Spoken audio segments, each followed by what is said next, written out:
My name is Deborah Monroe with Integration Family Services. We're an organization that works with families, daycare providers, BIPOC families mostly, and immigrant and refugees families. We help them navigate systems to better support themselves and their businesses. They're concerned about the pollution. We're in South King County, South Seattle, parts of Renton, Skyway, SeaTac, Tequila, Burien, parts of West Seattle.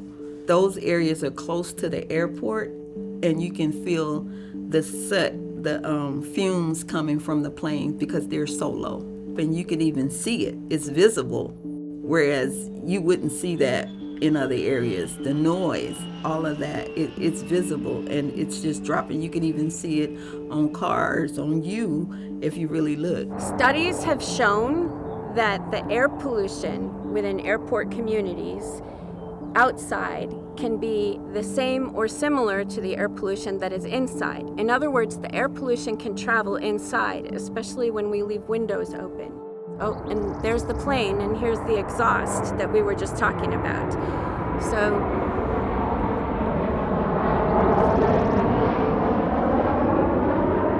there's air pollution coming out of that exhaust, and then we also have the noise pollution, which can cause cognitive issues. The history is we were forced to live here due to housing policies that made it difficult for us to be able to live in other areas. They raised the prices of those places, and it was cheaper to live in these areas that were closer to airports where other people wouldn't want to stay.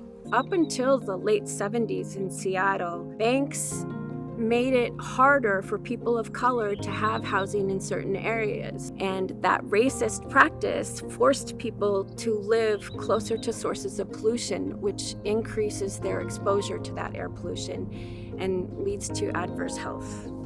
Living near sources of air pollution causes harm both in the short term and in the long term. Burning fossil fuels causes exhaust, and what's in the exhaust are chemicals. Most concerning is the particulate matter that can be so small it passes through the blood cell barrier and can travel through the bloodstream to cause inflammation in our major organs. It can lead to respiratory issues like asthma or chronic pulmonary disease. It can also cause hypertension and heart attacks.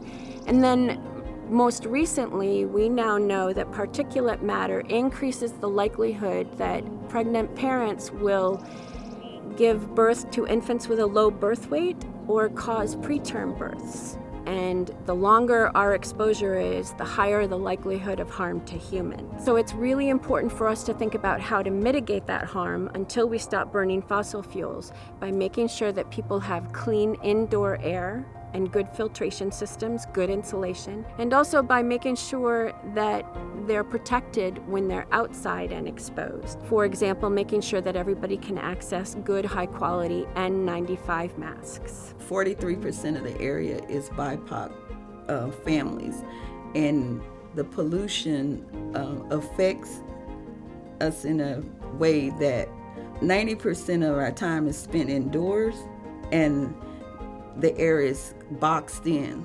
So that's why we had the air quality purifiers to help families to have better air, being able to breathe. I want you to know that the air quality, it's really bad here. And these are some things that we can do to make it better.